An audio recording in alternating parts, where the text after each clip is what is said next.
When Elijah Muhammad was here, he was the one man. When he left, he gave to us and appointed to us the Honorable Louis Farrakhan. That's the only man.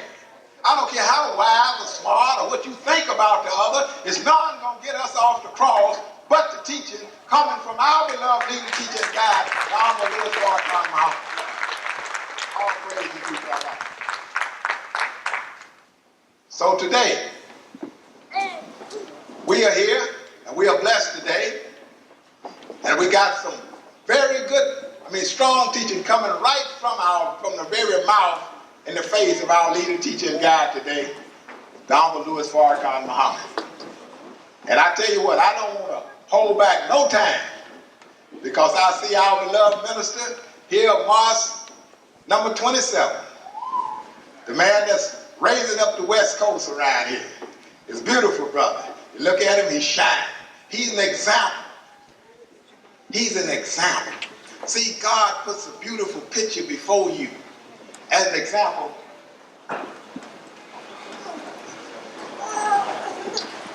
God puts a beautiful picture before you as an example to let you see a picture of what he wants his world to be like, so that you can pattern yourself after that example.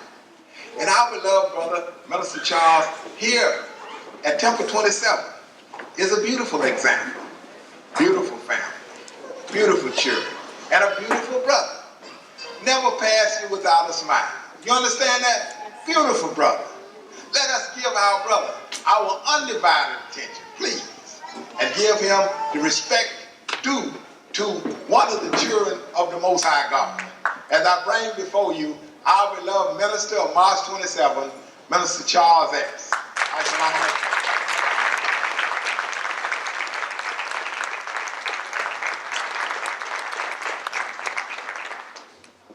In the name of Allah, the Beneficent, the Merciful, who came in the person of Master Farad Muhammad, and in the name of his Christ, our leader, teacher, and guide, the Most Honorable Elijah Muhammad, and in the name of our standard bearer, our divine reminder in our midst today, the champion for the black man and woman in the wilderness of North America.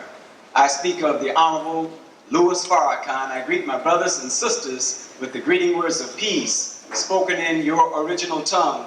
Assalamu alaikum. How does everyone feel? All praise is due to Allah that he blessed us today to be here in brotherhood and sisterhood once again. Let's give Brother Minister Billy X a round of applause.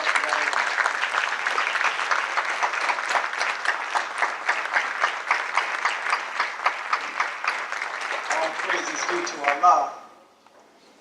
It gives me great honor and privilege to stand before you, brothers and sisters, and on behalf of our Western Regional Minister, Brother Minister Abdul Wazir Muhammad, who is back with us today, who wasn't feeling very well, let's give our minister a welcome back to the mosque.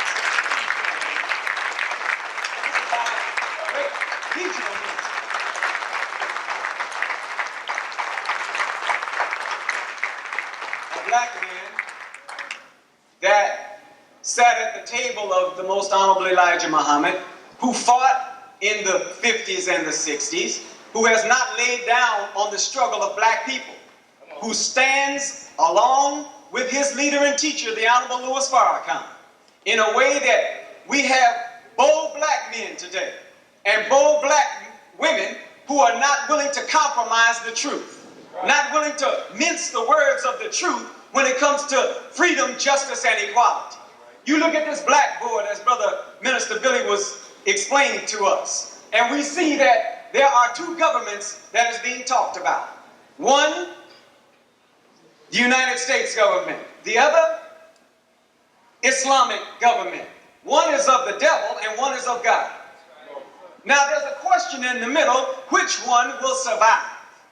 Not which one will win. Because this war will be such a devastating war that you will be lucky just to survive, just to get through it. You will be lucky. I should say you will be blessed. So this is the question that is being asked today. What side do you want to take? You have a decision to make. You're in the valley of decision, black man and woman. Now what side will you stand on? Will you stand on the side of God, or will you stand on the side of the devil? Brothers and sisters, we are really happy today. We are happy because we have a national official, a member of our extended family, who has came from Chicago to be with us, to enlighten us. And we're going to bring her on in just a few moments. Black man and woman, you are blessed today. You've got to realize that. A Savior has come for you and me. Yes, sir. A black man that looks just like you has come after he's sought for us, after he looked and searched the whole planet for you and me. He decided that no one fit the biblical description of the lost sheep better than you and me. And he came himself. That's how important you are. But I know a lot of you can't believe that God would come for some Negroes, for some niggers. You know what I'm saying?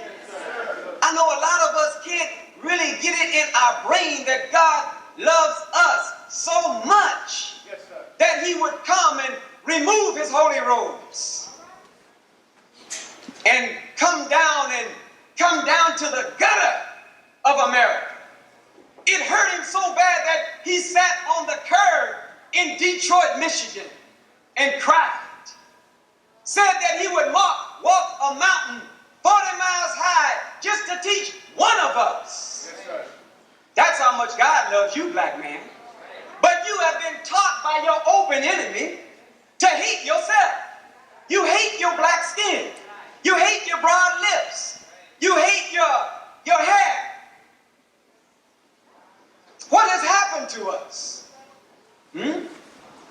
We've got to open our eyes today and look and listen and observe what is going on around us. It's a special time for you and me. Yes, sir. A very special time. The Bible puts it like this.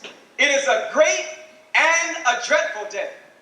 Great for some and dreadful for others.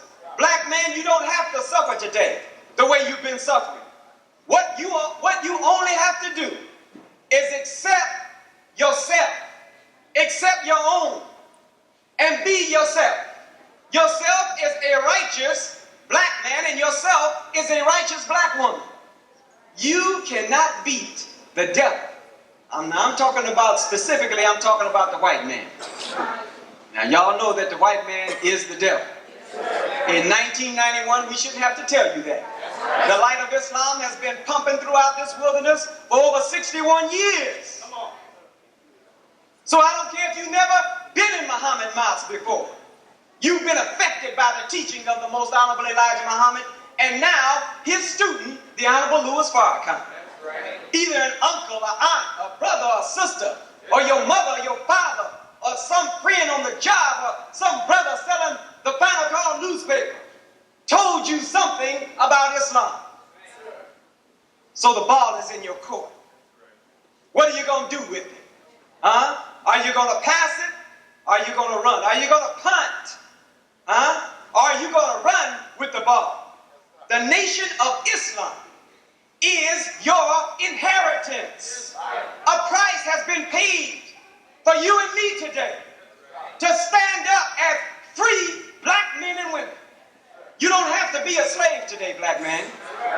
Black woman, you do not have to be a slave today. Not unless you just want to be. Come on.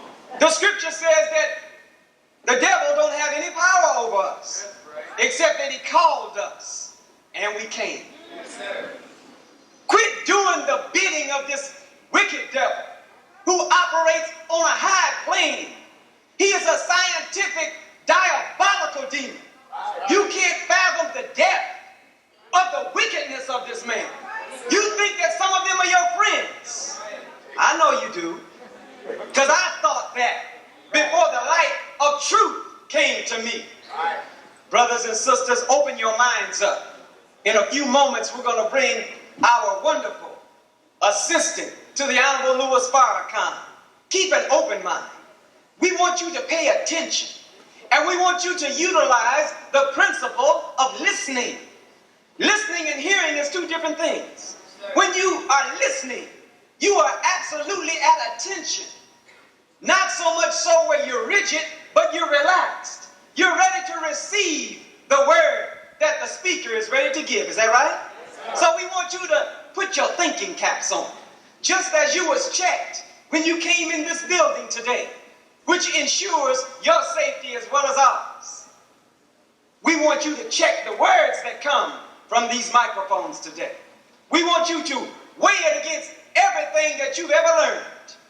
And we know, in fact, I will make a bold statement by the help of Almighty God Allah, that if you accept this truth as taught by the servant of God, the Honorable Louis Farrakhan, and his representative, if you accept this truth and you try this out, Yes, sir. I guarantee you, with my life, you can take my life if you accept this truth. Come on. And it does not change your life for the betterment of you, your family, and your people.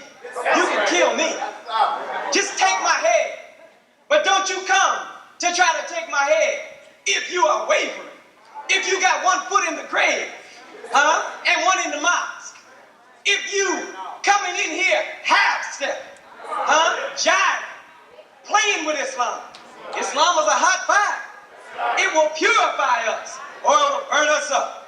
All praise to people Allah. All praise to people Allah. In the Holy Quran, chapter 53, entitled The Star, it reads, "In the name of Allah, the Beneficent, the Merciful, by the star when it sets, your companion errs not, nor does he deviate, nor does he speak out of desire. It is not but revelation that is revealed. One mighty in power has taught him, the Lord of strength. So he attained to perfection." And he is in the highest part of the horizon. Then he drew nearer yet. So he was the measure of two bows, or closer still. What are we talking about? We are talking about our companion, the Honorable Louis Farrakhan, who some of us think that we know because we walked with him a few years ago. But the Honorable Louis Farrakhan has been moving at a rapid pace. You know, he's a traveling man, right? Not traveling so much so from the East Coast, the West Coast, the Canadian border to the Gulf of Mexico, but traveling on a journey to his God. He is traveling at a pace that many of us can't recognize because it's not easy to see the speed of light.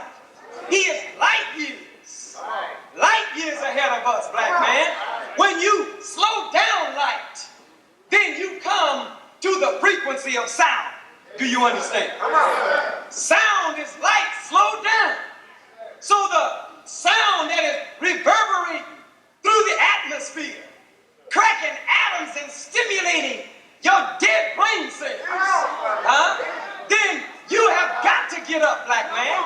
You have got to start burning, churning, and turning in the way of Almighty God Allah. All praise to people Allah. Look, it's your time. Yes, sir. It's the time of the black man and woman. Yes, sir. We've got to get up. We have to get up today. We don't have a choice. Either you accept this or die with the devil. That's right. Now, I know many of you can't believe how easy it was for the U.S. government to roll through Iraq and bomb them literally back into the Stone Ages. This is a powerful man. Yes, sir. But quit focusing so much on this white man's power. We need to be focusing on the power of Almighty God. Your God, black man, your God is not the same God as the white man. His God is his father, Yaqub, that made him in a certain way. That he has to be obedient in which he was created. His nature. He can't be other than what he's doing. But you, black man and woman, you are evil, we are evil, out of circumstance. Our circumstances make us evil because we lack knowledge. Look, we have a special one with us today. One that has sat and learned directly from the mouth of the Honorable Louis Farrakhan. One who is able and willing to share and uplift the condition of black men and women in this country. As we reflect on the way that God came and taught his messenger, the most honorable Elijah Muhammad, who has been exalted to the position of Christ. When the word came to him, the word came as a flowing fountain. Is that right? Unending. A flowing fountain. He could never catch Master Farad Muhammad's sleep. He tried, but he never could. So as this great master, the supreme being, taught the most honorable Elijah Muhammad in such a way that it was a flowing fountain, never ending. And we have a symbol of that today in Islam called the Well of Zemzem. When Hagar, the wife of Abraham, was put out in the wilderness and she was about to die, a spring bubbled up at the foot of the child, and gave them life in a wilderness that was barren of food and water. So it is with the teaching and the wisdom from God and his servant. Yes, it flows freely, and she has benefited. I'm talking about our sister. Yes, she has benefited from sitting in the august presence of one who was taught by God himself. The most honorable Elijah Muhammad said that God taught you, talking about Minister Farrakhan. He said, no, dear Holy Apostle, you taught me. He said, wait a minute, brother, who's the teacher here? God made you for me. And so now we have a black woman that is willing to stand boldly, unequivocally, in such a way that, black man, if you don't stand up, well, look here, you got a serious problem. When you hear this black woman bringing you the light, life, and energy that gives power, a black woman that you have to learn how to listen to. Get rid of all of that chauvinism. Remember, oh, praises be to our Lord. Let it go. Let it go, brothers. Remember, your mother is a woman. That's right. Your first teacher. That's right. Your first nurse. Right. Right. You don't hate your mother, do you? No, sir. Some of us do. We're kind of crazy like that. But we have to learn how to give respect.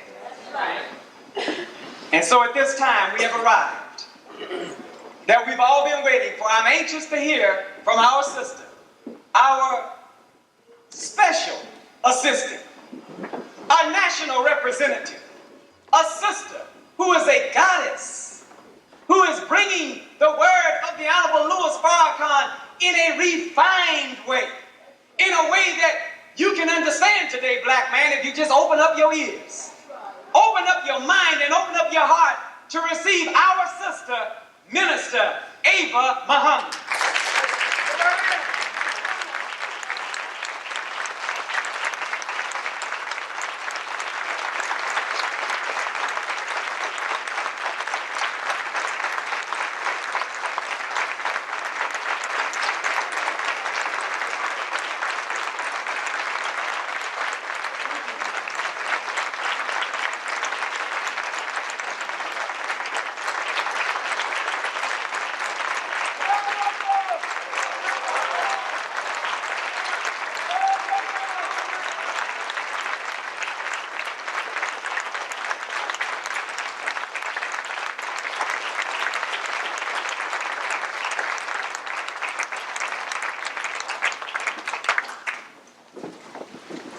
In the name of Allah, the Beneficent, the Merciful, I bear witness that there is no God but Allah, who came to us in the person of Master Farad Muhammad, to whom praise is due forever. We thank him for raising in our midst the promised Messiah, the predicted Christ, the Honorable Elijah Muhammad.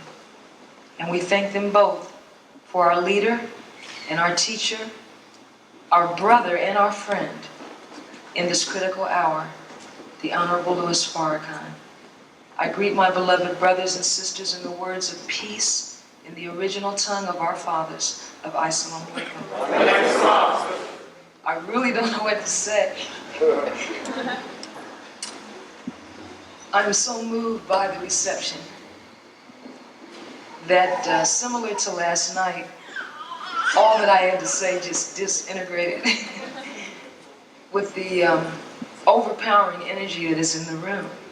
And I just pray that Allah intends to guide me into saying what I was brought here to say. I was speaking with Brother Minister Charles, whose opening has inspired me so much that it has intensified my desire to say something today. That when Monday comes, whatever you have to do, it will be easier for you to do it. But we were talking in the office of Minister Wazir earlier. And before I go any further, I want to thank the believers of Mosque number 27. It's just one of the most powerful mosques in the Nation of Islam. Very strong. Has endured a lot.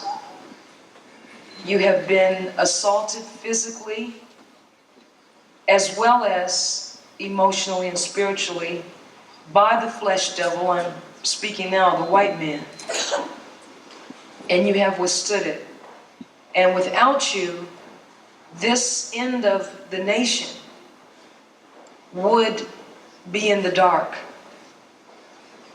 The people cannot grow from reflected light. They can only be sustained from direct sunlight. So were it not for the believers who are here serving on the West Coast, carrying the direct, nourishing light of the Word of God as the believers receive it from the Honorable Louis Farrakhan and through his representative on the West Coast, Minister Wazir Muhammad, and through the ministry staff, as well as through the staff of the FOI and the MGT, and the so-called rank and file believer. I say so-called because it takes an extraordinary human being in a world that worships falsehood, a world that adores what is not real. Then it takes a strong person to attempt to change the thinking of our people so that they can identify and accept that which is real. And probably one of the most illusory cities that I've ever been in is Los Angeles, California. It is a city that was built on the hallucinations of the Caucasian people. It was designed as a haven for wealthy Jews. And it is serving as that. We are sitting on a desert. The palm trees that are here are not from here. They are imported from Brazil and from Hawaii, and some of them even from Africa. But if the white man, who is a grafted thing, can take a desert and turn it into an oasis that he calls Hollywood, then what can you, who are the original owner, do with God's favor? Minister Charles had asked me a question about a recent lecture delivered by the Honorable Louis Farrakhan, without whom not only would I not be standing here because I would have nothing to say, but I would probably not be alive. Because at the time that I heard the word of God through the Honorable Louis Farrakhan, I was receiving chemotherapy treatment for cancer. And I had been given the expectation of somewhere between 12 and 18 months to live. That was 10 years ago.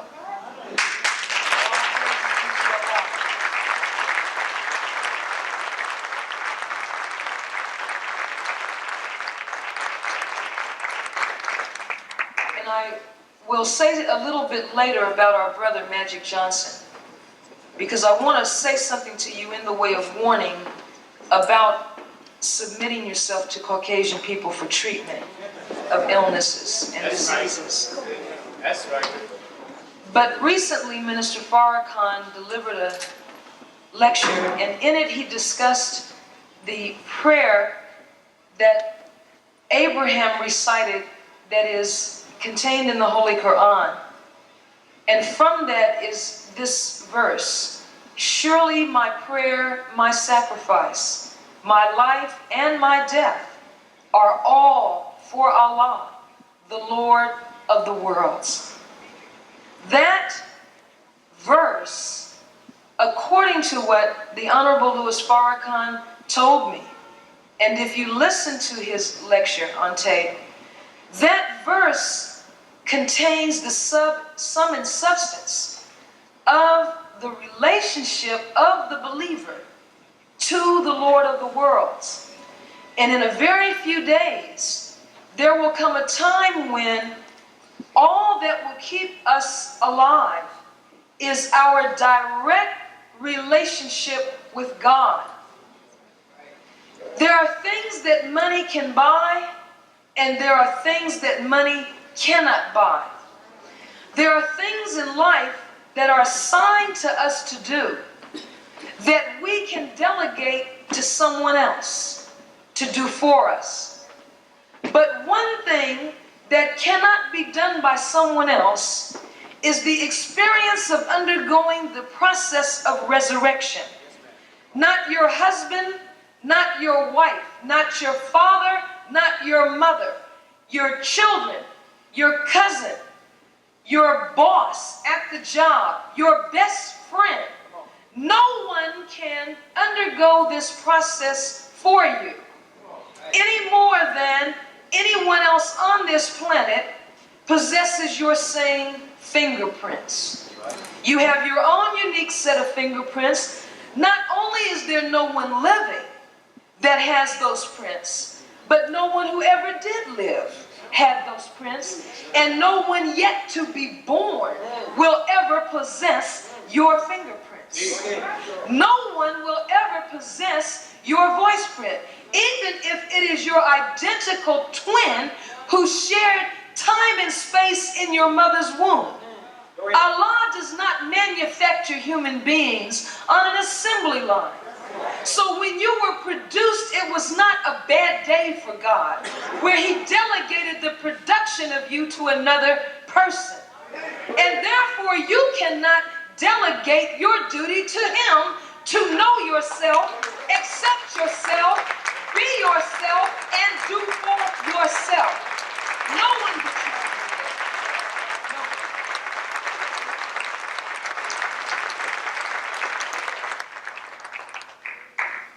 you. Sister Tainetta Muhammad, the wife of the Honorable Elijah Muhammad, and probably the most profound scholar of the Holy Quran living, recently told the faculty of the University of Islam in Chicago that in 1992, we will begin the period of intense trial.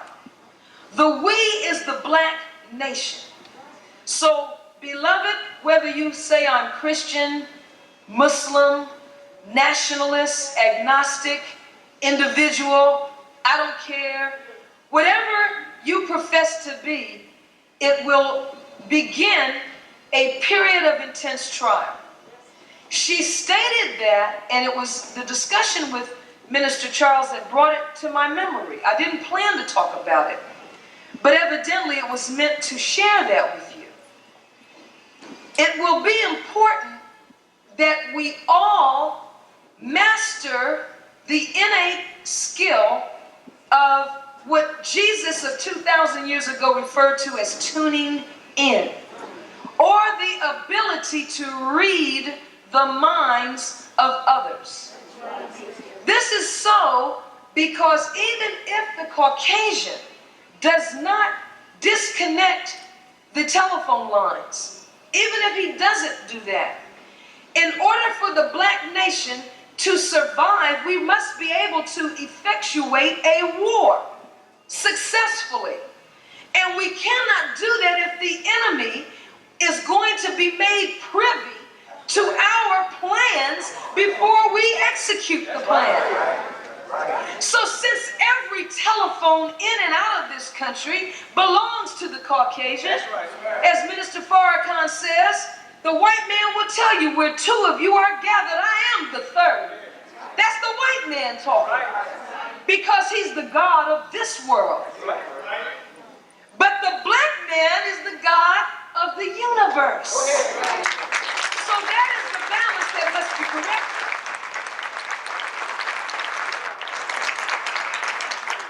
But you can be the righteous owner of a thing. You can have the legal right to a thing, but possession is 9/10 of the law. What is meant by that? It means that the person that's holding the thing has a 90% weight of the evidence in their favor that it belongs to them by virtue of the fact that they got it.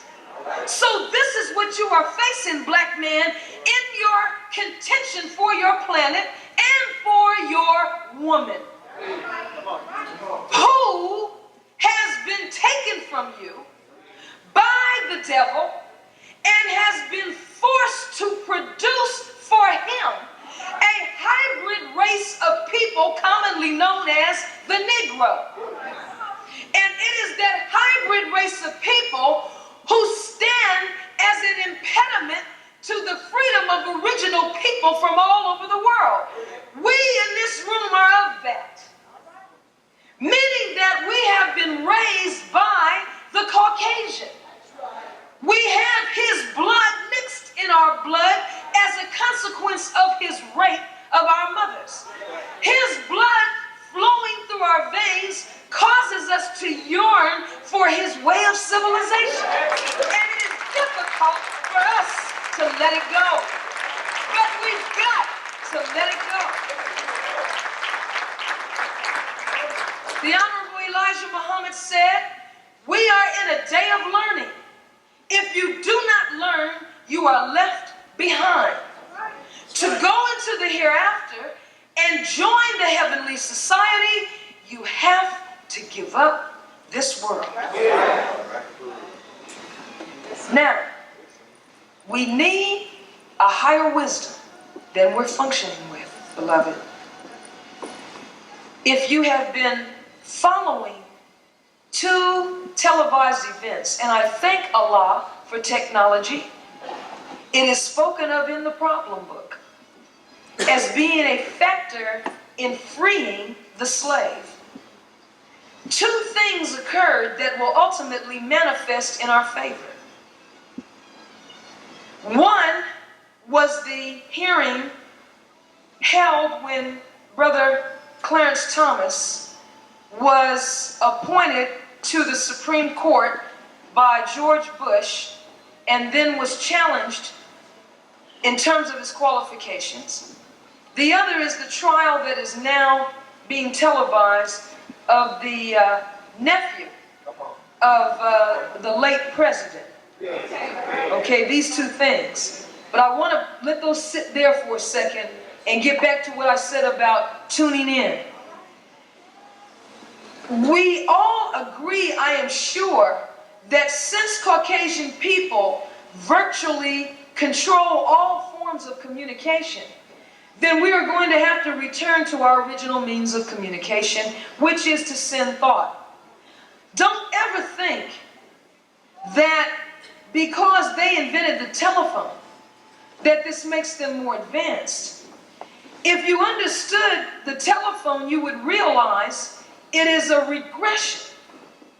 It is a tool of a primitive people. A people who are unable to send sound through the airwaves. Therefore, they must use wire.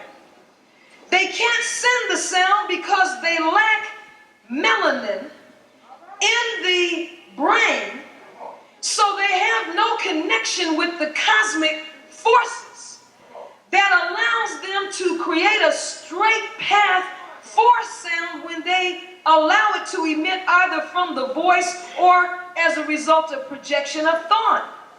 So when a white person speaks, the sound only travels to a very finite area. When a righteous person expresses a sound, it has the capacity to travel to the very end of the universe because it follows a straight path. If you think straight, you will speak straight and you will sound straight, and then you will be in accordance with the sound waves that Allah already placed in the universe for us to speak on. So you don't need something as primitive as a wire to carry sound for you. But the Honorable Elijah Muhammad said anybody can develop this. You're already, if you're black, you're born with it. The ability to tune in. Everyone in this room has had a situation in their life where they sensed the occurrence of an event. And either you acted on it or you didn't. And when the event came to pass, you said, oh my God, I saw this. I saw this coming. Sometimes you get the sense that someone close to you is trying to reach you. Right. And you will call them and say, were you trying to call me? And they'll say, no, but I was thinking about you. Or you'll go in a room and the people will say, we talked you up. We were just talking about you. And you walked in the room. Well, these are not meaningless incidents, but they're signs of a gift and an innate God-given gift that you and I have that no longer can be a gift. Now it is mandatory that all of us develop that. All of us must master that now. It used to be when we say, well, you've heard of people who call themselves psychics. And you particularly see this in the devil's world. And they have 900 numbers now. And you can call 900 2222222, and you can talk to Madam blah blah, and she will tell you your love life. And here are black people dialing 900 numbers, paying $30 a minute. Hi. My name is Latoya, and I wondered if I'm going to be as famous as my sister. Could you tell me? Because I'm trying, and well, let me see. Your stars say. No, we don't practice that. We are taught in the Holy Quran that, the Quran puts it like this: only the devils wonder. All right. The devils stand and gaze at the stars and attempt to assign meaning. How can a black man stand and wonder what a star signifies when it was black scientists that put the stars in the sky in the first place? They willed the stars into existence. And you and I can still do that today. We can stand on earth, find any empty space in the sky, and will a star to be born there. In fact, usually when you leave this life, you do that as a signature. And then you go on and leave this plane of existence. But it is essential, beloved, that we begin to sharpen the innate God-given brain power that we already possess. One of the main impediments to that development is the diet. You cannot be a consumer of pork and heavy. Pork is divinely prohibited. You will never, never, ever have this capability. if you are a pork eater. Because pork creates layers of dead flesh on the brain that actually impede the ability of the pineal gland to serve as the antenna in your head that communicates with the cosmic forces. So you must eliminate. That's why it's divinely prohibited. It absolutely stands between God and man. We need a higher wisdom, the Honorable Elijah Muhammad says. Why? Because a higher wisdom forces us to think that we need more. Now I want to slow down a moment and take that apart. Because when you leave this room, I really want you to understand what I'm saying. The wiser you are, the more you think you need. And when you think you need something, you go and do what? You go and get it. Right. Whatever you're if you think you need some cocaine, you find a way to get the money that the drug pusher says you must have. So it is important that we grow in wisdom. There's a condition called homeostasis. That means a condition where a person refuses to grow. Come on. They feel they've learned enough, they know enough, and they don't need to hear or learn anything else in life. And they begin the process now of teaching others. But life is not static. You are always becoming something. And the something that we're always becoming is dependent upon what our dominant thoughts are. Now, what is wrong with not growing in wisdom? When we are satisfied with too little, and that's what's wrong with black people. That's right. We are satisfied with too little. And as a result, we place a ceiling on the growth of one another with our satisfaction with nothing. And all praise is due to Allah. It is a residual of slave thinking that we must rid ourselves of. I'll give you an example. We are happy with a car, a home. Doesn't have to be a big elaborate home. A few clothes. Maybe recognition. Maybe 20 or 30 people know who we are. 2 women want you. 2 men want you. I'm great. I'm a star now. I'm happy. This is the thinking of a slave who has been deprived of the better things of life and therefore has adjusted the mind downward to the reptilian or beast level, where all we need are the fundamentals of food, clothing, shelter, and sex. And we're happy. That's right. Come on. The white man knows this about us because he made us like that, and he manipulates that on a daily basis. That's right. When we think small, we make a small base and try to force everybody in the sphere of our influence to function within that narrow area. And this is death. That's a cemetery. In a cemetery, everything is allotted a finite, concrete-bound amount of space. And nothing moves beyond that allotted amount of space. Right. When we go out among our people, and I say this not just to the registered Muslims, I say that to everybody in this room.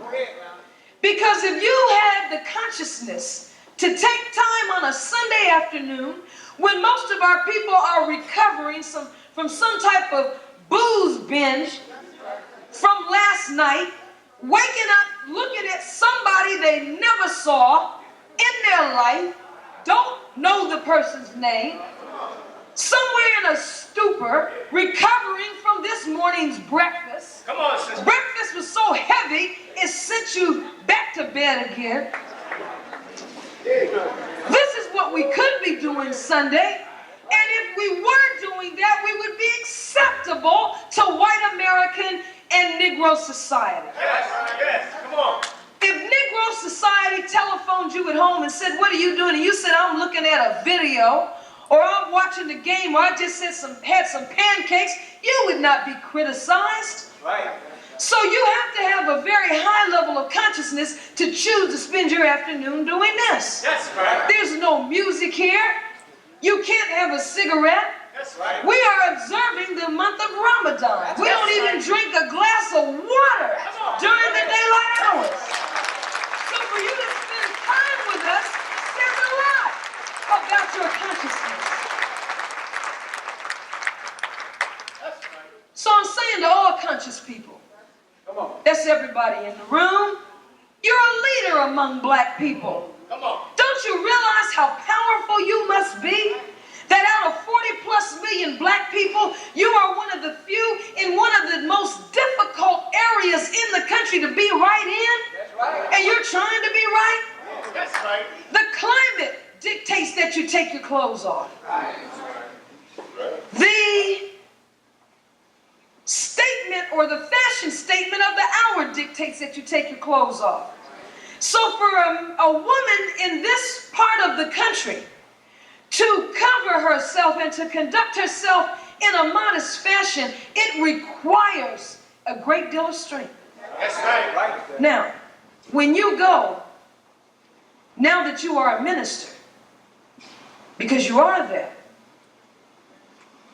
and the fact that there is still preaching going on, the Honorable Elijah Muhammad says, indicates that the revelation of Allah to him of a universal knowledge has yet to be established.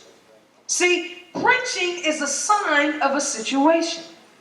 And as long as you see Minister Wazir, Minister Charles, myself, any of us preaching this under the tutelage of Minister Farrakhan, this indicates that the word has not yet saturated the people. Right. And it means it's a, I hope we don't feel that 20 or 30 years from now, you don't want to still be doing this, do you? In fact, next year you would like to be doing something different from this, wouldn't you?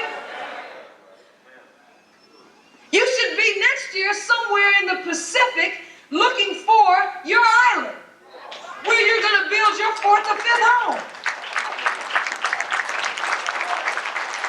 That's what you should be doing. Instead of black men fighting one another over blocks of space. Babies stack up blocks and play with blocks and say, you took my block. The black man owns this entire planet. That's right. Now he says, listen at this, he says, when you see more, you want more. Right. And when you grow in wisdom, you want more for yourself. That's my point. Stop letting white people tell you on television what your desires are. Oh, here's a naked woman. You want her, don't you? Yes, sir. You know that's right. I want her. Here's a case of beer. You want it, don't you? Yes. Here's a movie we just made. You want to go see it right away, don't you? Yes. Here's a new video we just released. You want to buy it, don't you? Yes. It's Christmas, black man, isn't it? Yes, sir. Christmas is an illusion. It's an illusion. It's a made-up thing.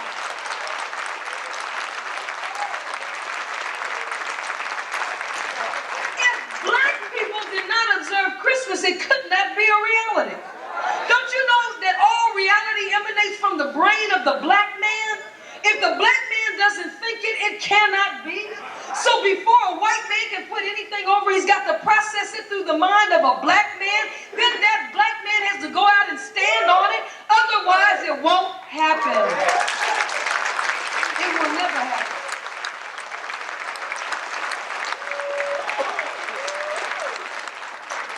We have to rule this entire earth. Therefore, we have to know this earth and its people. And when we don't know self, we cannot know others. How do you effectuate a change in others? When we leave here today, we go out in restaurants and in the highways and byways. We're happy. We're strong. We want to bring others to this, which is to our benefit as well as theirs, for them to come and help us. How do we do it? We don't do it by beating them in the head. We do it by putting Islam in their heart. The Honorable Elijah Muhammad says, we want to make a new nation. Get that in your mind. That's his quote. Right. I didn't say get that in. You probably thought I said that. Get that in your mind. No, he says that. We want to make a new nation. Get that in your mind. Why does he say it like that?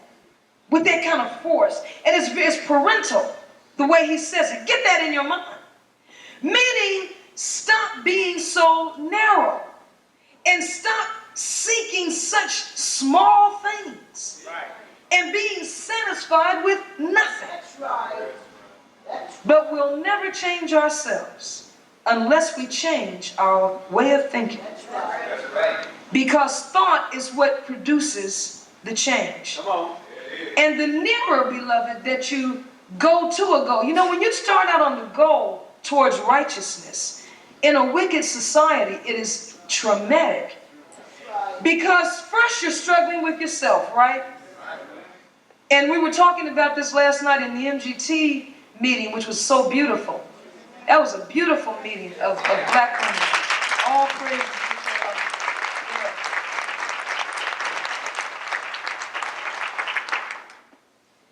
And we were talking, I was telling the sister that Minister Farrakhan had told us, you know, we have a course that Minister Farrakhan developed for us called Self-Improvement, the basis for community development. And he stated that if we don't participate in that study, we will not make it. Those were his words. If you don't do this, you will not make it. Right. Because you must unify the conflict within self. Minister Farrakhan said each of us can possess as many as 12 different persons, all within you. And you know, 12 is a number that means rulership. Right. And it doesn't mean you're a civil. You know, I don't want us to spook out here and start, oh man, I got 12 people in here. Oh, God, where are they all? But it's all you, but you can adopt different personalities. Not moods, but personalities, where you absolutely become another person. Now, how many of you have experienced a situation where you feel a change come over and you are actually somebody different than you were 5 minutes before that? Well, it is not, and you say later, well, I got angry. I don't know what came over me. But it was more than that. Come on. It was that another being within you. And there's a constant war going on among these cells for dominance. And it means that one of the other, some of us may have 2, some may have 5, 12 is the max. That's when you are a psychotic, neurotic, schizophrenic, and everything else. And being black and white America, at a minimum, we're schizophrenic. At a minimum. There's a minimum of 2 times as many people as we see in this room that are here now. Now, if you don't believe me, let's have a test. All right? I guarantee you that one of you is listening to me. The other one is saying, God, I want a sandwich.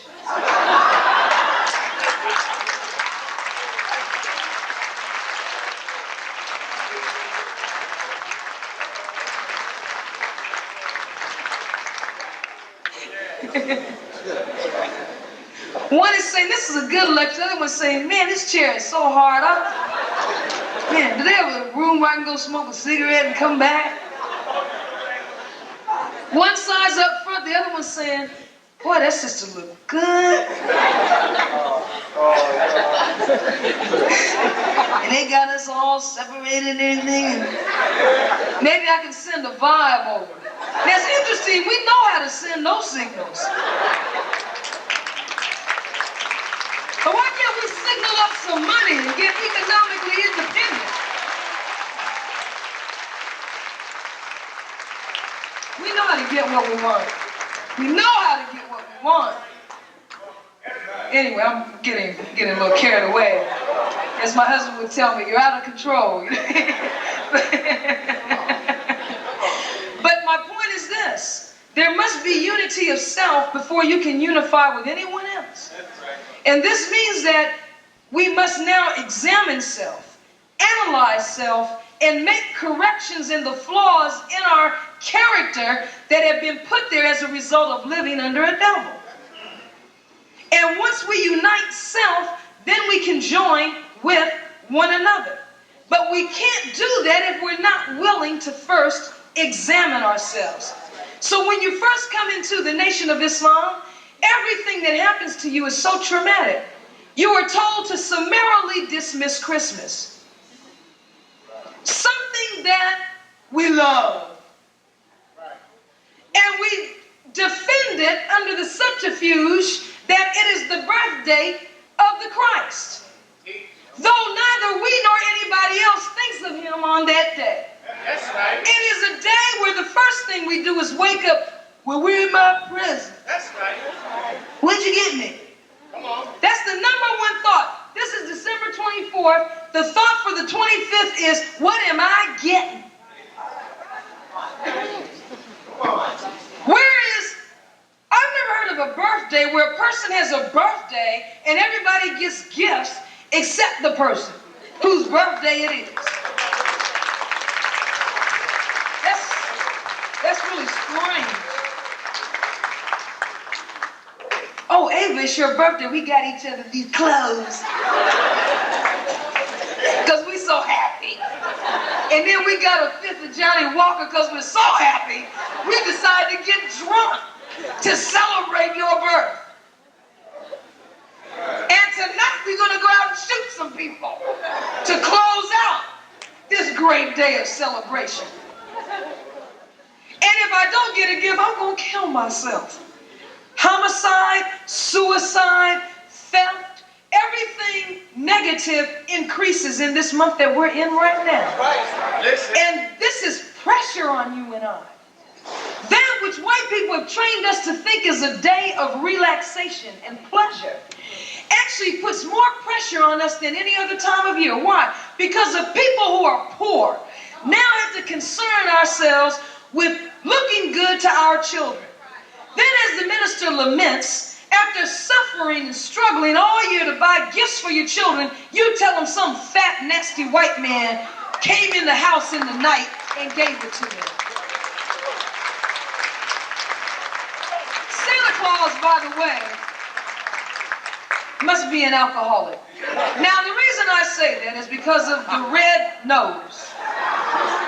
That's a sign of alcoholism. Not to mention he has a severe weight problem. I don't want anybody like that in my house.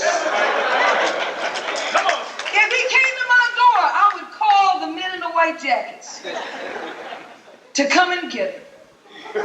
But all of that aside, we will never change until we change our thinking. Now, once you get past the initial trauma of cutting yourself away from the important things. And, you know, we were saying last night, all that is apparent is not real. There are apparent things, and then there are the real things. The reason our people love Christmas so much, and this is what I want to get to, this season, don't go in your family's house attacking everybody. See, don't make yourself such an unwelcome sight. Here he comes, preaching.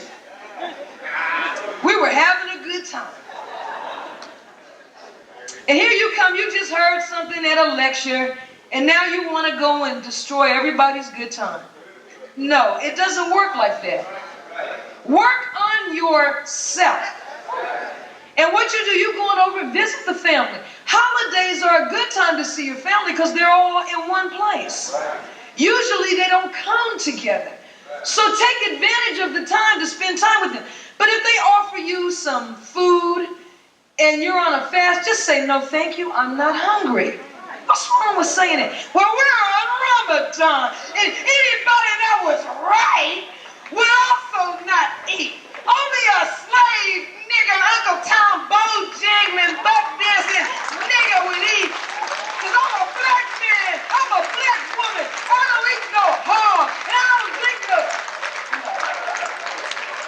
And then everybody starts. And you look up, you're in an empty room. And your family's in another room saying, I know one thing, whatever I do in life, I will never become a Muslim. Them peoples is crazy. Them peoples is crazy. The boy had a good job at McDonald's. Now he got his selling papers.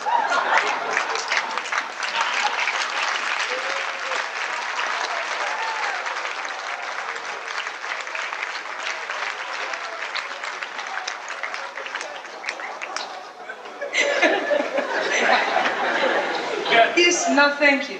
And as you practice this faith, Islam is a self-executing religion. And the fruits of it are inherent in it. So as you begin to look a different way, become more serene, look better because your finances will change if you truly practice the faith. Your financial condition will improve. And as that happens, your family will come and ask you. Now, if you say this coming week or next week or so, I no thank you, I don't want any, no thanks. Now, if they probe you, why not? See, let them ask you. A person is much more willing to listen to the answer to a question they ask than to be beat up over something they don't want to know. Because everybody got their uncle in the family. He's sitting over in the corner drinking Johnny Walker. What's happening, my man? Hey, have you read the latest Final Call? No, I don't want to read no Final Call. Now get out from the television, boy, you blocking the screen. But when they ask you, why aren't you eating? Because see, that's impressive. In a world of savagery, discipline is impressive. Okay? You want to have stature in the community? Be known as being disciplined. Black people love discipline because it is our nature to be that way, and we're so far from it, it's refreshing. So when they ask you, why aren't you eating, then you can explain softly. Well, I am a member of the Nation of Islam, and each year in December, and then you begin to explain and tailor the explanation to the mindset of the individual you're speaking to. Now, your cousin who's the rapper has a different concept of things than your grandmother who's in the Church of God in Christ. See, the brother who's the rapper, he already thinks nothing of white people. He knows the white man's the devil. So you can talk to him on a different level. But when you approach Aunt Susie, who is on the board of trustees of the Methodist Church and has been there for 40 years, no, you don't go telling her, white people are devils. You don't talk to her like that. You start talking to her about Jesus and how he is not being respected.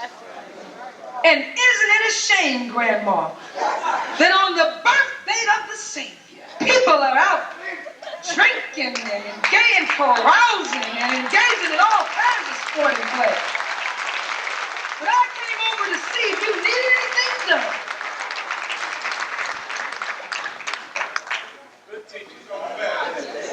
The nearer you get to the goal, the closer the goal gets to you. When you approach something properly, at a certain point in your approach, that which you approach is going to get up and come towards you. This is why we say of Minister Farrakhan, he's what we call locked in. Meaning there's a certain point in a person's life when they have been so constant in their practice of their faith that you can say, I can trust anything that emanates from the mouth of that individual. People may say, well, you trust trust this man. You don't know him. You're not with him 24 hours a day. You don't have to be. Because the behavior pattern that he has followed faithfully and loyally has earned our trust. Trust means I don't have to look at you 24 hours a day. It means that I have faith in your character. And this man, the Honorable Louis Farrakhan, has demonstrated for over 30 years, over and over again, that he is a man that can be trusted with our lives and with our resources. Now, I'm going to come to my closing, but I want to make some points. And you know, this lecture is entitled Without Equal. And that is making reference to the sun, S-U-N. It is a star that has no equal.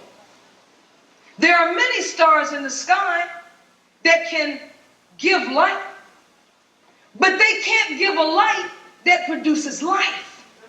Only the sun can give us that. That's why this is called a solar or sun system, because all the life in this system draws its life from that sun. And among us today, we have a man, the Honorable Louis Farrakhan, who is, as the Honorable Elijah Muhammad said, a star that has no equal. That's right. And it was so beautiful for Brother Minister Charles to read from the 53rd Surah, or chapter of the Holy Quran. We should all read that tonight, because in it is reference to our brother. But before I get to that, I want to say something about unity, the uniting principle. The minister asked in the study guide a question. He asked us, what is it in us that causes us to seek to be the center of attention? We all seek that, whether we know it or not. He said so much so that it actually causes us pain when someone other than us is getting attention. That's in study guide number 10. And he answers it by saying it is the God force within us. See, God says, I am God, and besides me, there is no other. Well, there is some of his essence in each of us. So it's natural for us to feel, I am God. So why is this one getting attention when beside me there's no other? Now the self, the I, he gives us a definition of what I. We say that a lot. I. That's the most important thing to us, isn't it? When someone's name is mentioned, it may or may not elicit our attention. But when I is mentioned, we give it our full attention. Because we're the only one that says it, that it has meaning. See, when someone else says I, we look away. But when we say I, we want everything to come to a complete halt. Like Pharaoh did. So let it be written, so let it be done. Now, I is the first self, the nominative singular pronoun used by the speaker in referring to who? Himself. It is the 9th letter of the alphabet. The I or self of any person is what we'll use the Caucasians' language, ego. Ego. Everyone has one. The ego is the I, a person of thinking, feeling, that distinguishes itself from the selves of others. It is the enduring and conscious element that knows experience. In psychoanalysis, which is not a pure science, but it's a study, the ego refers to the part of the psychic apparatus that experiences and reacts to the outside world, and thus mediates between the primitive drives of the subconscious and the demands of the social and physical environment. The ego has a tendency to centralize all action around itself. Now, with that in mind, and accepting the idea, or the actual fact, I should say, that the black nation is the God nation, and that you are and I am, we are all gods, then let's look at this uniting principle. And I am now addressing the issue of the distress that exists between the male and the female. There's only one thing that will bring the black man into power, and that is Islam. The uniting principle of self requires that the black man have control of his first and second self. His first self is his conscious or awareness. His second self is his subconscious, which is the feminine, which is the female. And when the conscious and subconscious are not in harmony with one another, there is war within the self, which produces distress in the physical body, ultimately manifesting in sickness and finally the death of the organism. Now, let me take you on a journey, briefly, that my husband, Brother Darius Muhammad, and myself took this summer to Egypt and then on to Mecca to perform the Umrah, or the circumambulation of the Kaaba, the spiritual center of the Islamic world. And I should say the dying Islamic world, when I speak of that one. That is terrible over there. When we went to Egypt, our plan was to travel there and spend some time in Cairo, then travel south to Aswan on the border of the Sudan. Aswan is the birthplace of the father of Master Farad Muhammad, Alfonso Muhammad. And we wanted to go there and experience the atmosphere there. And well, I'll talk about that another day. Utterly incredible. By the way, the people in Egypt look just like us. The people in this room. And particularly when you go and visit the antiquities, the tomb of Tutankhamun, the mask and the artifacts. And when you look at the statues of our people, they look just like you and I look now. And in fact, Sister Tainetta Muhammad has said that the 18th dynasty of the line of ruling classes of Egypt was so desirous of being present. When the time of the resolution of the mystery of God came, that they projected their thought from that time into today, and that their thoughts are contained in us, and the flesh that is us actually is just serving as a home. So even though you think you might have been born 10 years, 20 years, 30 years, 40 years, 50 years ago, you have been here actually for 78 trillion years, waiting for the flesh home to be ready for you so that you could be present when the mystery of God was revealed. So it didn't take 9 months to make you. It took 78 trillion years to produce you. This is why the Minister Farrakhan, is giving his lifeblood to save you. When you spend 2 hours cooking a meal, sister, and let's say we walk out the room and we get engaged and we smell something. Oh my God, my dinner is burning.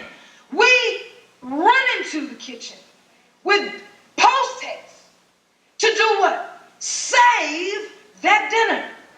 That dinner that has value to us because we put time into its preparation.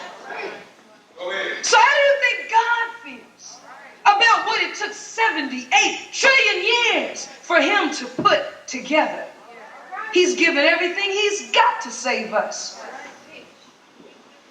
But when we were there in Egypt, before we left, just before we left, Minister Farrakhan said to us, I would be happy if you would go into Mecca and perform your Umrah while you were there. So immediately we made effort to get the necessary visa to go into Saudi Arabia, because you can't go into Mecca unless you are a Muslim. They will not allow you in unless you are a Muslim. And we were unable, or the persons in the national office that were to handle that did not do that. So we left the country with a visa to go to Egypt, but no visa to go to Saudi Arabia. So we had to do it when we got to Cairo. We went to the Saudi Arabian embassy in Cairo. And we had with us from the leader, on his letterhead, a letter from Minister Farrakhan stating to the royal embassy that we are in fact Muslims. Well, brothers and sisters, I learned something very profound in that effort to get that visa about the man and the woman, the black man and the black woman, and what is going to happen to us when the day comes that we must stand up as one to go to war with the enemies of our people, the enemies of Islam, the enemies of our God. It is going to be absolutely necessary that we stand together, solid as a wall. There can be no disharmony in the black community between the male and female, because this dissipates the power of the man to go out and take back what is his. Now, when we went into the Saudi embassy the first day and presented our credentials, we ran into so-called Muslims who were smoking cigarettes, women over there who had on more makeup than Madonna. You know how you see them on television and they have the black shroud covering themselves from head to toe? When you actually get up on them, that material is sheer. It's opaque, but you can see through it, almost like lingerie material. And directly underneath it are whatever you want to name from Western style. Everything from skin tight jeans to red mini dresses. These are the Muslim women of the Middle East that I'm describing to you. And I say this to anybody that's thinking in their mind, Minister Farrakhan is not an Orthodox Muslim. The Honorable Elijah Muhammad is not an Orthodox Muslim. No, these are the Orthodox Muslims right here in North America. That over there is completely overcome by the white Western world, completely. So much so that they were afraid to grant us entry into Saudi Arabia. And they are extremely racist. Extremely racist. Racist as well as sexist. But when we presented ourselves at the Saudi embassy, the first question that my husband was asked by a cigarette-smoking Muslim, puffing smoke in our faces as he questioned us as to our faith. And he asked my husband, "How long have you been a Muslim?" Because they tend to view us as converts, us the black man and woman. My husband said, "I was born a Muslim." And the man said, "All praise be to Allah." "What about your father?" "He was a Muslim too." Because we are taught we are Muslim whether we know it or not. We're not converts. And don't ever let anybody refer to you as being converted. This faith belongs to you. But the man's reaction was such, he was so shocked because he's used to certain so-called American Muslims coming there and saying, well, I became a Muslim on such and such a day. Such a happy Jack Negro, so happy to pretend they're being an Arab, that they come over there giving a date of conversion that he was not prepared for that. So he says, oh, you made it past me. Go on to the next step. Now, as I'm talking, keep in mind study guide number 3, overcoming difficulty. Because I'm trying to prepare you for something, because all of you are going to go over there. You're going. All of you. At some point or another, you will go over there. Because Master Farad Muhammad wants you to go. Now, we went upstairs to the consulate's office, and at that time, we were confronted by a Saudi who was dark-skinned just like us, but spoke no English, and was using an Egyptian interpreter. We spoke no Arabic, or very little. We just know some of the basic words that we've learned, and some very primitive phrases. But through the Egyptian interpreter, the Arab told us that they did not accept Minister Farrakhan's letter. My husband at that point did something that even came as a surprise to me. Not because I was unaware of his level of intelligence, but what I was unaware of was the deep grasp of the Holy Quran and the ability to maneuver and use it in a war of words. The anger was indescribable when they told us our leader's letter was insufficient. It was not from a head of state, but from a private individual. Well, I could feel the anger swelling up in my whole being. And I looked down because the anger started at the tip of my toes, like a backdraft, a fire. And I let it rush up, and I knew when my head came up, I was going to open up. But by the time my head came up, my husband was already out there. And he was slicing heads, not with the physical sword, but with the sword of the word of the Honorable Elijah Muhammad. And it was so powerful.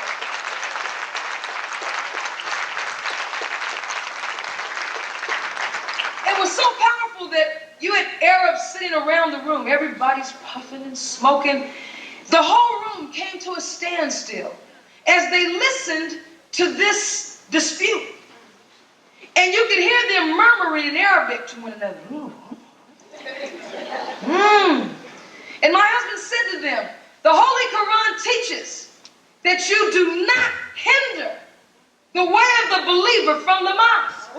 He said, and if you stop us from going into Mecca, Allah will burn down your Kaaba and the Muslim world with it. All praises be to Allah. And I can't get into the entire dialogue at this moment because there's not time. Because we spent 2 days at war with these people. And I'm telling you, you will be challenged, beloved, at a time in your life on what you believe. And at the time it happens, you will be not the dominant presence. You might be the only believer in the room. It's easy to sit in here and say we all believe. But when you go halfway around the world, nobody in the place knew us. We didn't have a lawyer there. They could have arrested us.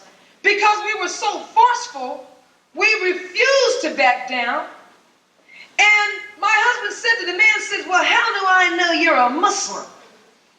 My husband said, because I traveled halfway around the world to come here. He said, don't play with me. He said, if you were a believer, you could perceive that I'm a believer.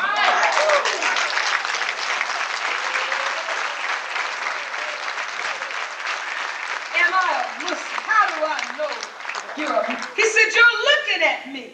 That's how you know I'm a Muslim. So they were so distressed, they told us to go away and come back tomorrow. You know, and the first thing I thought of that movie, The Wizard of Oz, when they told Dorothy and the Scarecrow and them, go away and come back tomorrow. Because that's just about what that is over there. Oz. So that day, that first day, we were dressed in our Muslim garb, but I had on a draped scarf and a 19, and he had on his suit and his bow tie. So we said, okay, you want to go to war? Let's go to war. So we went back to the hotel and we had a war meeting. Just the two of us. We don't know anybody in Cairo. We walking around in Cairo. We from Chicago. We with Farrakhan. It didn't occur to us till much later that we could have been jailed or killed. But at the time, we weren't thinking like that. The next morning, we had a scheduled visit to the pyramids at 6 a.m. And we kept that appointment, rode the camels out to the pyramids in the dawn. That's a beautiful experience to see what your fathers built. And the devil's out there staring at it.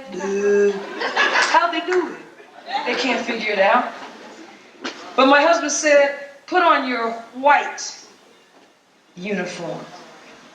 And he put on his white uniform with the star and crescent on the shoulders and on the forehead on his fez. And I wore my white headpiece and my white garment, and we returned to the embassy.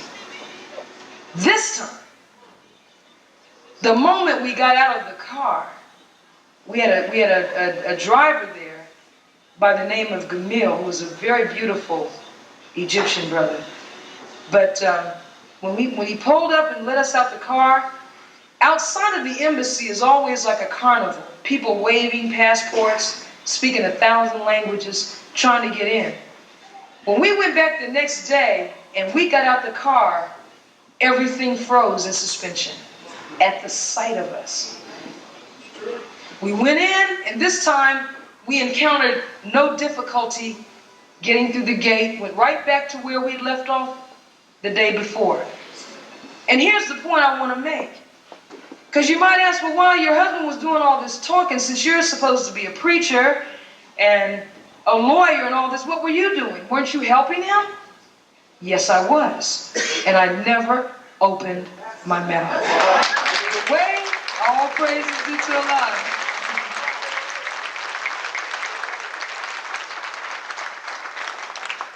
The way that I made sure that he won, I was the outcome determinative factor.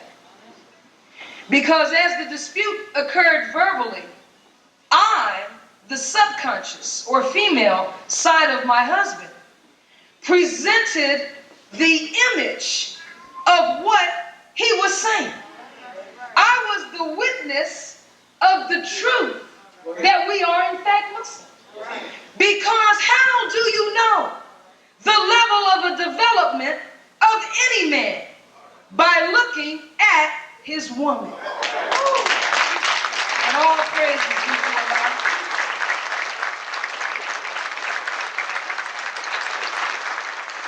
And I stood there covered in white in a country where all the Muslim women wear black.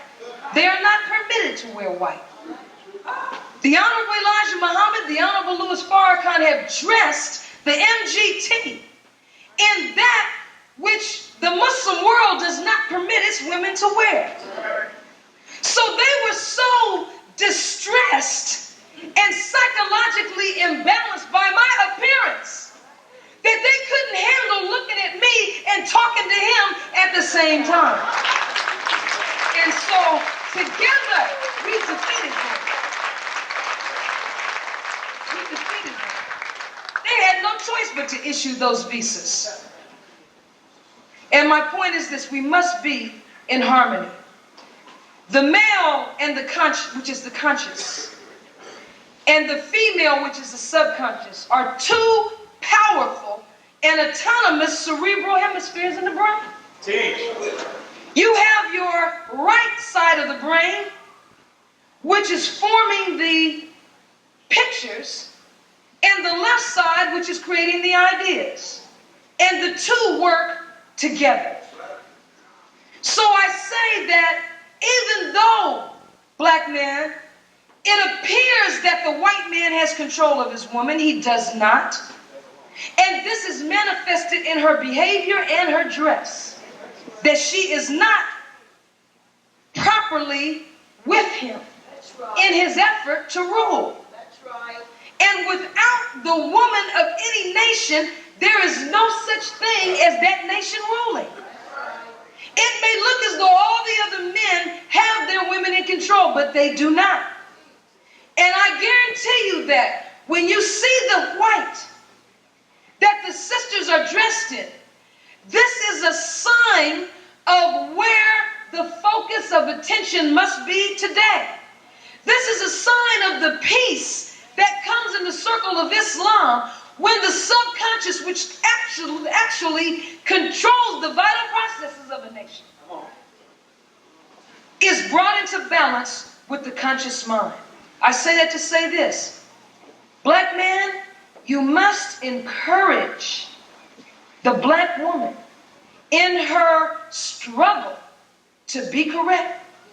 When we try to be modest, I mean any black woman. I'm not talking just about the registered Muslim woman. There are many black women who try to be right. They try to dress modestly, try to conduct themselves modestly. Whenever you meet a woman like that, you should first of all encourage her in that. It is the nature of the woman to please the man. Because when Allah created himself, once he had completed that, the first thing he did was create for himself, from himself, a mechanism through which he could reproduce his own perfection. And so that mechanism not only carried in it that which would enable him to reproduce, which is the womb, but that mechanism also contains all of his source of comfort and happiness. And when that source is not happy, then there can be no happiness for either the male or the female. But she should always be complimented and encouraged in the way of right. And when you see young girls coming up trying to be right, you should surround them with a protective field. This, brothers, is what the fruit of Islam represents. The devil is so distressed over the fruit of Islam, more than you can imagine. Any black man that is strong enough to get up and walk with the Honorable Louis Farrakhan in this hour is something to be contended with in and of himself.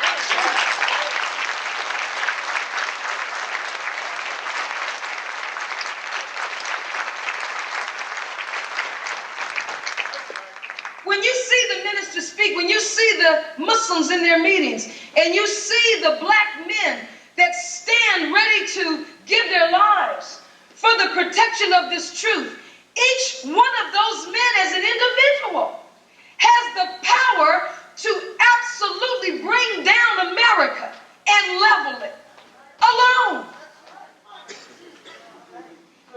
That's the power of these teachings and the power of the God. But there must be that harmony. Right. And this garment that the Honorable Elijah Muhammad gave us, that was taken from us, and the Honorable Louis Farrakhan brought it back because it was lost forever.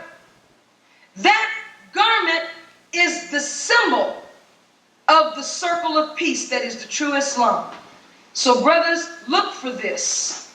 And look, whenever you see the women in white and the men in the suit and the bow tie protecting them, you are looking at a taste of the hereafter. You are looking at a bit of the New World Order that has yet to fully come in, but God in His mercy is allowing us to take a peek at what it's going to look like. And I say in closing again, Minister Farrakhan is a star that has no equal.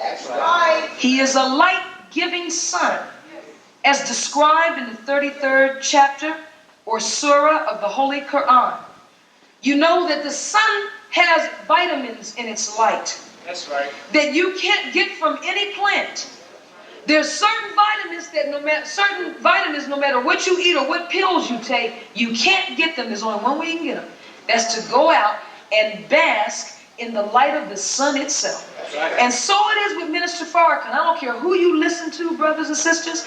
I don't care who you are with, who you associate with, what ideology you follow.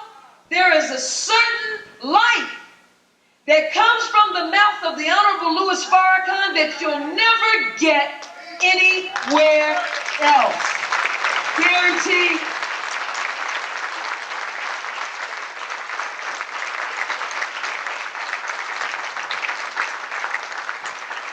Whenever you hear people say, well, that man teaches hate, tell them this. Truth separates.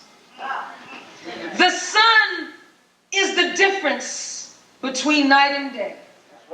So yes, there will always be those who perceive the life-saving teachings of the Honorable Elijah Muhammad as it comes from Minister Farrakhan as hate. The dark does not want the light to come. Because when light enters the room, darkness has to leave. It must dissipate. The sun keeps the planets in their orbit. The nucleus of the atom keeps the electrons in their orbit. By what means? Beating them up? Does the sun go out and whip the planets every morning? Does it use guns to keep a planet the size of Jupiter in check? It does it by the mere force of its attraction. That's what I'm saying about the black man.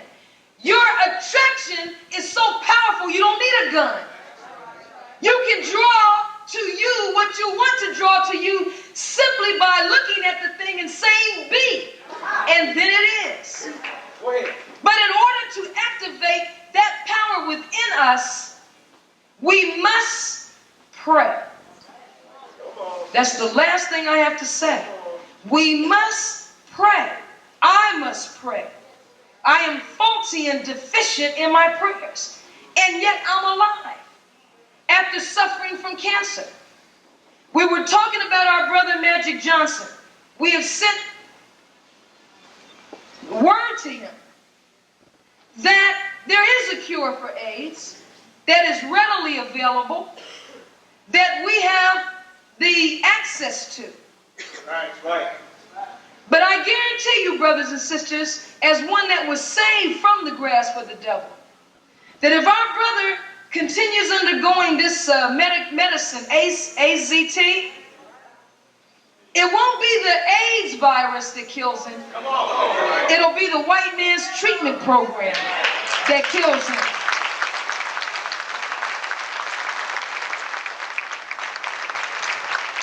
I want to warn all of us. White people are brilliant diagnosticians.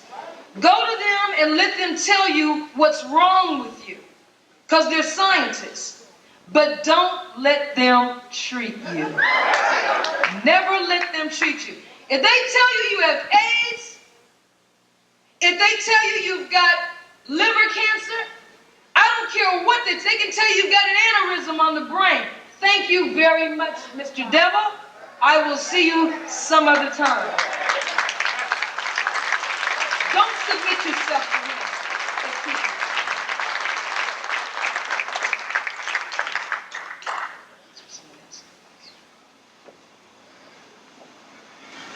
Thank you for that. Brother just reminded me, and I'm picking up one of the traits of my leader. I have many, many conclusions, but this is it. And I thank you for that.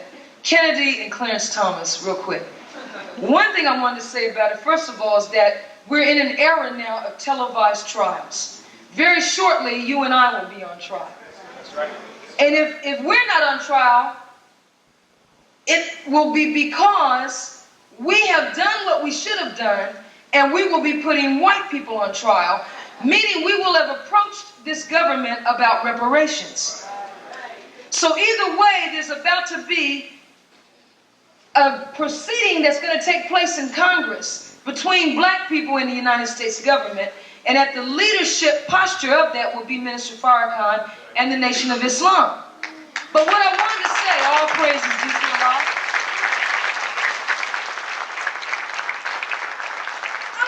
I don't want to be insulting, but I got to say this because I know there's always one or two people that are still afraid of white people and still feel, when I say fear them, not so much in the obvious way, but on a subconscious level, think they're better and more intelligent and intellectually endowed. But I want to say this, that when Clarence Thomas was harassed and treated the way he was by the Senate, and when you look at the Senate and who sits on it, alcoholics, adulterers, slanderers, faggots, thieves, all types of ne'er-do-wells on the planet, to sit and judge on this black man. But I would say if that was all, if it were true that it happened, it was not right. But should it result in the destruction of his career? If that's all you can find in 43 years to say about a man, when that man has grown up in Babylon, also known as US of A, that's all you can say about it, was that he spoke out of turn to somebody, then I say he is of higher character than anybody that was sitting on that panel talking to him. But if you watched, you are witnessing the manifestation of what the scripture said. That was what I wanted to tell you. Where it warns that all of the sins would come to bear on one generation. Now you are witnessing through Ted Kennedy that all of the sins of his and his father's generation are coming down now on that new generation. This young one, who, as my husband had pointed out, was calling himself Willie Smith. He didn't walk around referring to himself as William Kennedy Smith. The media did that to focus in on who and what he is. But Ted Kennedy sat on the witness stand recently to testify in the rape trial in favor of his nephew. I want you to know I happened to be listening to a talk show. And on this talk show, some Caucasian, it was just white people. Caucasian disc jockey, commentator rather, and white people calling in. And the white people were calling in saying, we just hate Ted Kennedy. We think he's despicable. It's terrible that he would manipulate and use his position to attempt to overcome the alleged victim in this trial. What is happening is that Allah is chastising him for the position that he took a few months prior in the hearings against Clarence Thomas. I want you to be aware, beloved, that Allah's retribution is swift. Now what you are going to see is the destruction of the Kennedy family. And nations do not come up in a vacuum. Nations are built on families. So in the fall of the Kennedys, you are witnessing now the last vestiges of the fall of America. And all praises be to Allah. So may Allah bless all of us with the light of understanding. I thank you for your patience as I leave you in the words of peace. Assalamu alaikum.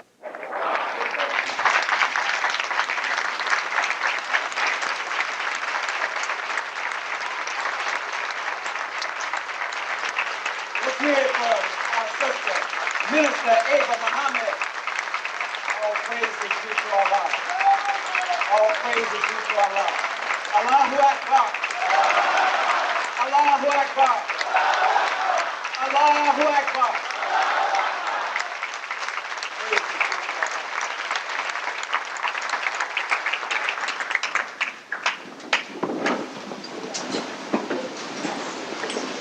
At this time, I would like to ask our sister if she would like to do the acceptance.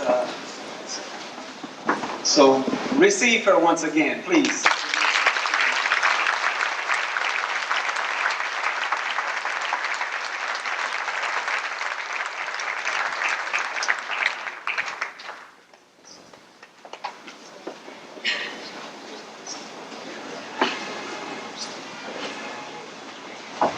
Assalamu alaikum. I'd like to see the hands of those who are with us for the first time, our visitors who've never been out with us before. Don't be afraid. We're not going to do anything to you. Hands high. Oh, that's beautiful. Beautiful.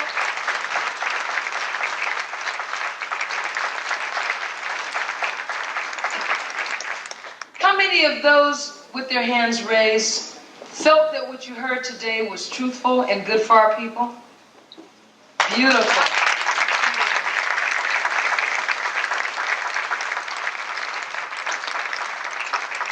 Then if those of you who are here for the first time only, I'm speaking of, those of you who were affected by this word and are desirous of pursuing the study of this word further, that you may help your people with the benefit of the gifts that God has given you through your talent and the skills that you have been given to help liberate and lift up our people. I'd like those of you who are of that feeling to please stand, because we'd like to acknowledge you at this point. Oh, I knew you were going to stand. Yes, yes, you are so beautiful. I saw it all day. Beautiful sister.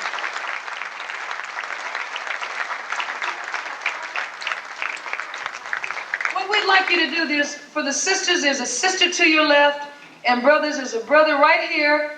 They'd like you to follow them. They want to give you some information now so that you can pursue the study of these teachings further. And may Allah bless all of you for being with us. Thank you so much. Assalamu alaikum.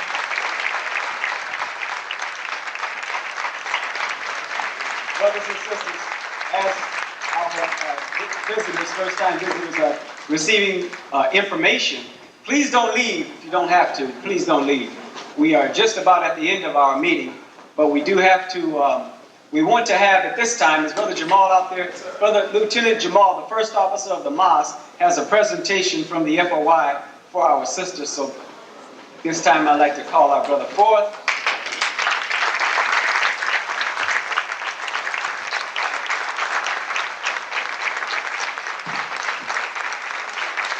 In the name of Allah, the Beneficent, the Merciful, I bear witness there's no God but Allah and that Muhammad is his messenger.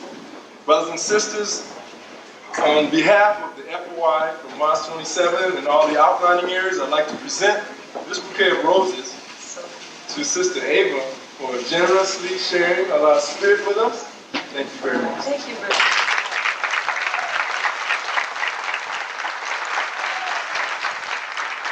All praise is due to Allah. All praise is due to Allah.